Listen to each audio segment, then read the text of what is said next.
अगर बुध के बारे में कोई जानना चाहे, मंडेन एस्ट्रोलॉजी देखे तो China is a very important example, जहां चाइना को मरकुरी ने ग्रिप करा हुआ है। मरकुरी का जो खेल है वो चाइना में दिख रहा है, where today I would say मेरे हिसाब से कंज्यूमर में कॉन्फिडेंस कम हो रहा है, डोमेस्टिक में China, whatever I read, is not so great, and China, despite of everything, it is being projected as a global power. Why? Astrologically, the reason is that China की जो दशा चल रही है वो बुध की दशा चल रही है, मर्करी की दशा चल रही है, जो 6th का लॉर्ड भी है, 9th का लॉर्ड भी है। 9th का लॉर्ड होने से इसके साथ तो अपना ग्लोबल पावर है, ग्लोबल ट्रेड है, वो कंटिन्यू करेगा, फॉर्च्यून भी रहेगी, लगेगा लोगों को, मतलब एक तरह का वैभव भी रहेगा। मगर 6th हाउस के कारण इस यहाँ पर लोगों के साथ कॉन्फ्लिक्ट्स होंगे, इनके डेट्स बढ़ेंगे,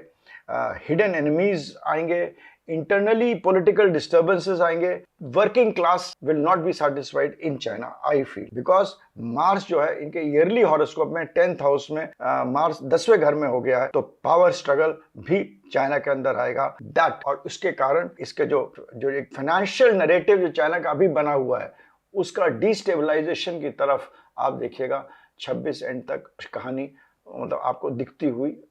नजर आना शुरू हो जाएगी। तो ये है बुध का खेल, 6ठे और 9वें घर का लॉर्ड होने के कारण, मंगल ईयरली हॉरोस्कोप में 10वें घर में बैठने के कारण, इन सब चीजों का ये असर चाइना में बहुत तगड़ा डालेगा। However, it will remain a very important trade country which will do trade, but as I have told you, lot of internal strife, hidden problems, hidden issues, disturbances, challenges in working class, political volatility,